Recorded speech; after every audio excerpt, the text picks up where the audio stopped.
This is the second interview of today, and my guest is a friend of ours who happens to be hosting a pop-up podcast, and her name is Tanya, and the pop-up podcast is called Unbreakable Women. I always get a little nervous when I say that because we serve men and women and we don't ever want to make people feel left out. But this particular podcast is Tanya's, not ours. And it is called Unbreakable Women. But one of the things that it focuses on, and I did it last year, is how to heal from narcissistic and or emotional abuse. And she told me she doesn't see anything flashing. Oh no. I don't know if anyone could help Tanya get on here. All right. How about this? Can you guys, when you got on, did you see my logo flashing in the stories thing in your, oh, here she is. Okay. Got it. All right, Tanya. Found. Okay. So anyway, so Tanya is, let me try it again. Let's see. Greetings from Uganda. Wow. Hi. Hello. Greetings from Africa, Uganda. We actually have some clients in Africa. Yeah, I don't think this person is a client. On my eyes, it's like type is so tiny, and I'm not wearing my reading glasses. If I don't have my glasses on, I can't see anything. I know, but yay, you did it, Tanya. I was just like, oh no. So glad you found the flashing logo. Okay, just so you know, I went onto your profile and I saw it just said that you're live, and I just clicked it. Yeah, you did it. Yeah, perfect. Thank you. Okay. Oh, thank you. Now you're not an Instagram Live virgin anymore. Oh my God, I'm not. That's it. I'm here. I'm gonna have to do this more often because I love this idea. I've never ever done this ever in my business, done a live like this. So thank you for having me. I'm so happy. No, my pleasure. I love doing these live interviews because you never know. It's engaging, and also I feel like it takes us so long to get a podcast and YouTube thing developed. So it's like it's here. Often we tell our clients and community, check out our interview with Tanya. Like it's on the Instagram feed. Just scroll down and you'll find it. So at least it's here. Perfect. It's going to stay here. Yeah. And this is time sensitive, so we can't wait for our guy to get our podcast. This is something that's happening in just a few days. So Tanya, who are you, and what is the Unbreakable Women pop-up podcast series? Oh my gosh. So I am Tanya Marie Dubé. I am so happy to be here with you. I am a narcissistic abuse recovery mentor and expert. The Unbreakable Women Pop-Up Podcast is something that I do quarterly, where I interview experts from all over the world, and we all come together with strategies and tips and ideas about not just, what happened in the narcissistic relationship, but also how do we get out of this, break out of the fog, start on our own 2 feet again, get out from underneath spousal support, all of the. At the very, very beginning of my career doing this 7 years ago, I used to walk people through the divorce process. I was not as apt at this as you are. But I was 10 steps ahead of everybody who's with me. And now in my business, it's all about, okay, now that we're going through this and we understand what narcissistic abuse is, how can we change our lives? What can we do with this information? So Unbreakable Women Pop-Up Podcast, I interview predominantly women. I'm a women-focused business, and I predominantly help women going through this. Not to say I wouldn't work with men, but that is predominantly who I speak to. So it's all about, finding the resilience and the tenacity and the courage to break out of this once and for all, and to move forward, with a bang. Like, let's just get it done, right? So I get to interview. I have the pleasure of interviewing women from all over the world. This podcast, this pop-up podcast, it's an interview series, so it's like a summit. I've interviewed now over 350 men and women in this space to bring all kinds of information to one place. So this was one of my biggest pet peeves, I guess, when I first was going through this and I was looking for, what can I do? The information was so scattered and so all over the place 8 years ago that I didn't really, it really bothered me that I had to look so hard just to find like a little bit of like, get me out of this mess. What do I do now? So that's the whole idea, is to bring it all into one space so that we're not looking all over the place for this information. So I got to interview you, and it's not my first time interviewing you, which I absolutely love because you're such a wonderful person to have on the show, and you're just this unbelievable resource. You know, you have so much information. So yeah, so thank you. You're one of my honored guests Oh, yes. this Well, time. thanks, Tanya. I think we have really good chemistry because both of us are kind of like spazzes. We're just like, even though you're Canadian and I'm American. So, Oh my God, I know. Oh, the gift of gab. I yes. love it. By the Yeah. way, just yesterday we were talking to someone who said that she had been researching all over the place. She said it's really hard to find information on narcissistic abuse support. And I was like, you're kidding me, right? Like I thought there's a lot of it. And she said, no, no, no. It's been really, really hard. I think it also, and we talked about this privately, Tanya, is sometimes it's hard Yeah. to find people that you really trust. And some of the big names are not necessarily the best people to help. It's true. So I love that Yeah. you're doing this. And I also love how you and I have like parallel models for how we teach people. So it's not like the way you teach and the way I teach, it's not just based on our own personal experience, which is extensive, but to rely on experts from all over the world Yeah. who deal with various aspects of a certain issue. For us, it's legal abuse. So we like people who work in the trenches of like the family court stuff. And you Yeah. have even more because you have people from everywhere, different angles, different perspectives. We know that, you know, you work with mostly Yeah. women, but that domestic violence is a human issue and it affects so many people. Oh Children, my you gosh. know, Well, the ripple effect. yeah, to have all of the different perspectives, this is what was so important to me because, you know, yes, I've had a lifetime of narcissistic abuse in my life. Like it started from before I was even born, you know, and it led me into an 18-year-long relationship. And I've got a ton of my own stories, but my own healing has not just been based on what I've done. My own healing has been based on, you know, the helping hands of all the people who've come before me and those who, you know, just could give me something, you know, and that was the starting point for me. And I think maybe one of the reasons the woman that you're talking to, she was having a hard time finding information is because you need to know the verbiage, you need the language to even know what you're dealing with. You know, I was nursing my little tiny baby when I was reading, you know, my psychology textbook. I was doing my bachelor's in psychology and I was on mood disorders or personality disorders specifically. And the tiniest little paragraph at the bottom of the page was about narcissistic abuse. And I was like, hold on a second, this sounds a lot like you. You know, like I started to get it. And from that little tiny breadcrumb, you know, it took me down this giant rabbit hole. And then I just became an expert in this topic because I know so much stuff about this. But to your point, it's not just me. I mean, getting, you know, through all of this and dealing with all the conditioning and the brainwashing and all the stuff that happened to us before narcissistic abuse, you know, because somewhere in our lives it was made normal for us to go through this. You know, we need I don't know, we just need the perspectives of so many different people because not everything I'm going to say is going to land with everybody. And the whole point to doing this summit, this pop-up podcast summit, is to help, you know, and so I want you to get the help that you need. So it's either going to be through the legal system, the way that you do it, or it's going to be through our, you know, Ayurvedic, I'm not saying that right, but Ayurvedic, you know, healing practices that is like a whole body, you know, nutrition, body, mind, you know, spirit work, or it's going to be, you know, through somebody else who's dealing just with, I don't know, the abuse, you know, like the brainwashing specifically, or just the conditioning, or even childhood trauma, you know. So I always have tons of experts, you know, coming through, and they each have their own way of dealing with it. And this is the beauty of doing this, you know, healing work in this space online, is that there's no real such thing as competition. And I love that we all link arms and we just give it everything we've got because our hearts are in it to really help women change their lives. You know, for me personally, I think women are everything. And I hate the idea of us being held down either through our conditioning from childhood or the conditioning and brainwashing from the narcissistic abuse relationship. It's so important to me that we learn how to, you know, learn some new tools, some new skills, and really employ these higher faculties to get us out of thinking that logic and reason is going to help us deal with narcissists when they're such like highly emotionally charged people, you know. So just get us out from underneath that, and then what's next, what's possible, finding our identity. Like that's all the stuff that I love to teach too. So yeah, I'm excited. I love it when these shows go live. You know, they reach so many people all over the world. So yeah, it's everything. I love it. Yeah, well, one of your fellow Canadians who is a good friend of ours who happens to be a lawyer named David Morneau. He wrote the foreword to our book.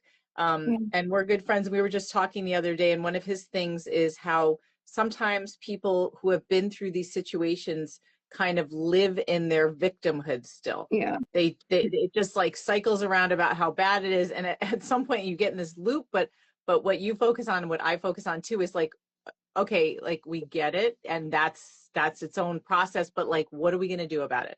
Let's figure out some resolutions and solutions rather than just keep talking about the suffering and the pain, because is that who you want to be? Like just to define yourself by your trauma for the rest of your life? Or is it like, that's something I went through and now I'm on to this other amazing new thing? Right.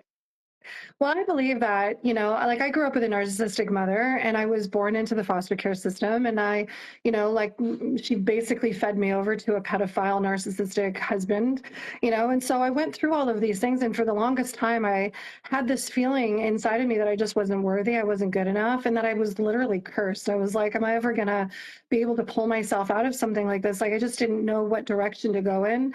And that loop that we get on of victimhood, well, it's like, on the first hand, we're sort of designed to look for what's missing and for what's wrong. It seems to be our default go-to. And when we don't know the questions to ask ourselves to get ourselves out of it, that's when we still default back to that old programming, that old paradigm that says, see, you're not good enough. The validation that we get, by staying inside of that loop is that, whatever you think about is what you're going to get more of, and that's what you're going to see. And you will always find validation, for these negative feelings and thoughts that you have, So yeah, you hit the nail on the head. What can we do with this? It's important to have goals. It's important to be moving towards something, and if we want to get out of old paradigm thinking, we don't want the narcissists to win, because remember, they train us to become like them in that they don't like themselves. They're always hard on themselves. And that's what they're training us to do to ourselves. So if we want to get out of that, the best way to do that is to focus your intentions and your thoughts on where you're going, not where you came from. So to me, this is, it's profound work. It's intentional. It's an awareness like nothing else, and so, yeah, I love that about you too. You and I just jive in so many ways, because we want the goal to be, for you to get better and to get out of this forever and not keep going back, into the same kind of relationship over and over and over again, So what you're talking about, I always think about repeating patterns and how many people in these situations, we do gravitate towards what's familiar, like you said.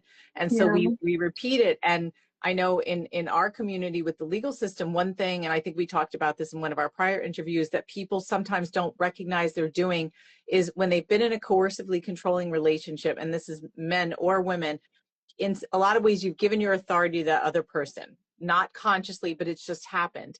And when you get out, when you can finally get out and you start the legal process, there's that same way of thinking, unless you've done the work of like, I'm going to now hire a lawyer and the lawyer's going to save my life. And you're basically doing the same thing. You're giving your authority to another person saying, they're going to take care of it for me. And this is such an opportunity to say, wait a second, like I need to start breaking the cycle right now too, and not treat this new relationship with a professional the same way I was treating my ex. And so like what you do, I think that helps people early on, hopefully before they get in the divorce process, with like, I need to figure out what my patterns have been and pay attention to that so that I don't keep repeating it, not just in romantic relationships, but in professional relationships, in friendships, or even with our children. Yeah. It's you just brought something up to me that was really important in my, when I was going through court and through the legal system. This is the way narcissists train us. They train us to be so predictable. They want us to it's like they're our puppet masters, if you will, and they really know how to, like, I don't know, push your buttons, if you will. So there was a time, I'll just tell you the story, when I was in court and I got really supercharged, and it was right at the very beginning. I was just so mad about the whole thing. I was angry about how I was being treated through this legal process. I was angry with him. It was a bunch of different things. And he knew exactly what buttons to push. And I just let myself be emotional in a moment. I let myself lose control. Not crazy, but just what came out of my mouth probably wasn't a good idea. But it happens to all of us. It happens to all of us. It's just so frustrating. And so with his smugness and staring at me and just making faces at me, and even if no one else can tell, you know what they're thinking when they're staring at you like that. And so I got so upset anyway. So I left, and my lawyer, who was my third lawyer and the best lawyer, he ended up saying to me, you know, you're kind of like a sucker. And I said, what did you say to me? I was like, this is not the time. And he was like, no, I'm just saying, he knows exactly what buttons to push, and he knows exactly what strings to pull, and you're just behaving the way exactly he knows you're going to behave. And I thought, oh my God. So I went away and I thought about it later, which is what I do. You know, when I'm processing information, I'll just go sit with it. Even if I don't like it, I'll just go sit with it later. And I realized that I needed to do exactly what you just said. I needed to see all the ways in which this person had total control over me. How did he get in my thoughts like that? How did he get, because they seem to be really good mind readers, right? It's because they train you to be programmable. Exactly. You know, like they trained you, yeah, so that they know what your next step is going to be before you do. And that's part of the allure in the love bombing stage, because you're just like, oh, it's like you're reading my mind. Right. It's like this, I know, it's a strange thing that happens. So yeah, you hit the nail right on the head, like being able to see, okay, hold on a second. How is he, you know, coming at me like this? So I'll share a really quick tip that I do.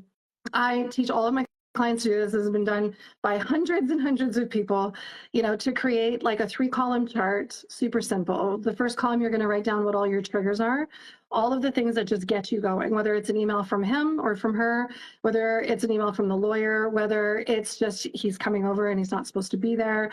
Any of the things that he does, a text message, anything that triggers you, you put it in the first column. In the second column, you put how you normally react to those triggers. And in the third column, you put how you wish to react instead, respond. So the third column is respond. And then no matter what, it is going to be some of the hardest work you've ever done. You got to give yourself 10 seconds before reacting, and you go right to the response and you do what you put on the paper. This not only gets you out of the, it's like this, like I'm seeing like a tornado in my mind. It's like out of this tornado that you've been stuck in, you can't find your way out of it, you know, and it gives you intentional thinking, intentional work. And that literally stops them from being able to control you. And now you're no longer, your buttons are not easily pushed, and you're not showing up. Like for me, I don't like showing up emotionally dysregulated, and that relationship really messed me up, you know? So, you know, how can I get in front of this and be me? You know? Yeah. Oh my gosh, Tanya. Yeah. That's so, sorry to interrupt you, but I don't want to lose this thought. That exercise, I think, has several layers, which are really important. First, slowing down. Like I used to be an English teacher, and I journal since I was like 13 years old.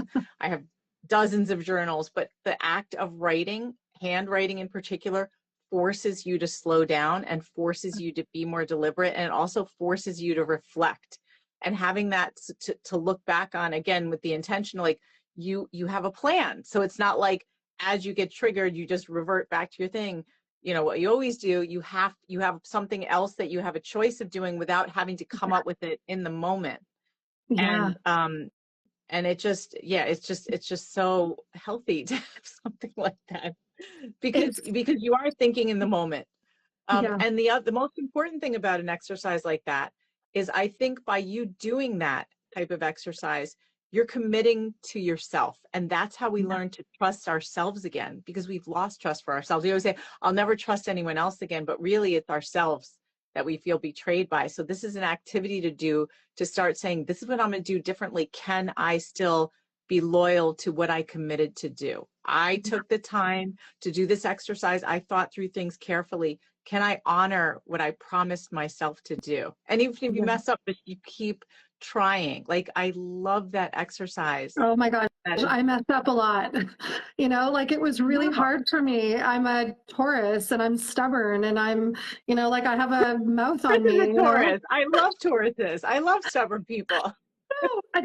But where I went wrong is that I always kept feeling like, I don't know, like I was reactionary because I felt like I needed to defend myself.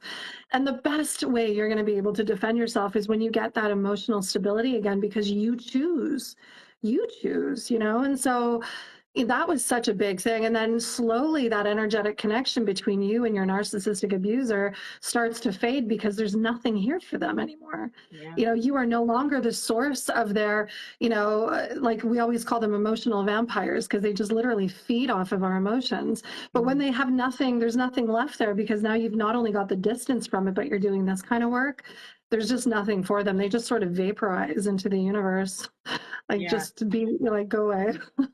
Yeah. And it does take a lot of work. And we do a lot of that kind of stuff through writing strategic communication in particular. Another exercise in writing that's often used for court documents, but the process of learning how to do that and how to communicate strategically and to starve them turns the power dynamic around. And it's one of the best, most effective ways to get their voice out of your head and stop letting them be your puppet master. And as you were saying earlier, Tanya, I love what you said about what your lawyer said.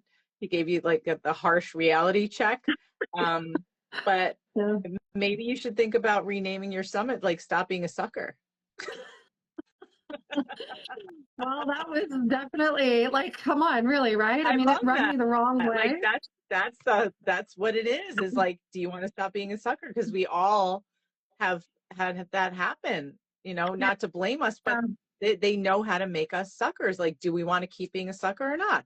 No. Oh my God. It's absolutely bonkers, and I'll say really quickly too, anytime your narcissist is like hitting you up in any way through a text message, one of my clients, she keeps getting messages from her ex and he says stuff like, if only you could be the kind of person I need you to be, we would have been happy. And I can't tell you how many times, I know, barf, right? How many times have I heard that? Yep. It's absolutely deplorable. But when they're doing that, it's because they're having a bad day. They're really hating on themselves and they're reaching out to you to get you to react the way they know you're going to, so that they get that hit and then they can say, see, you're the one who's crazy. So this work will help you in so many ways. And then when you get that text message, you'll just be like, the what is it called? The gray rock method will come in handy in those moments where you're just like, I don't have time for this. I gotta go. And you have your list. You'll have your list of everything there and put it on your computer and your bathroom mirrors and everything else. Like, make copies of that. Right. Stick it on your phone.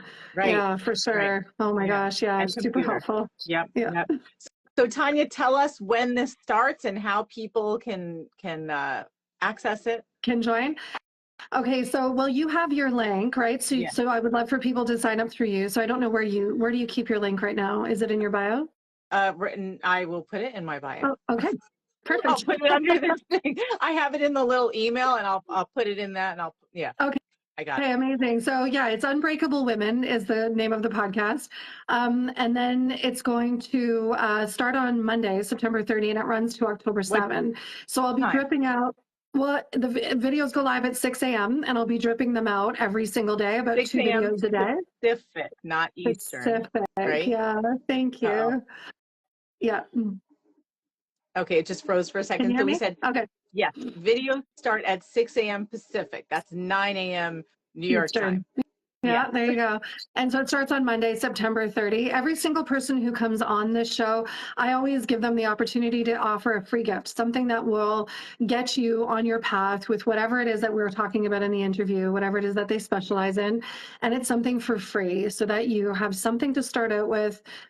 So whatever, you feel, I always say, because we don't trust ourselves very well after narcissistic abuse, and that not trusting ourselves runs pretty deep. So when you're listening to all the interviews and you're taking your notes and you're, doing your thing, really let it settle inside of your body, like feel it inside of your body. Is this something that I think will help me?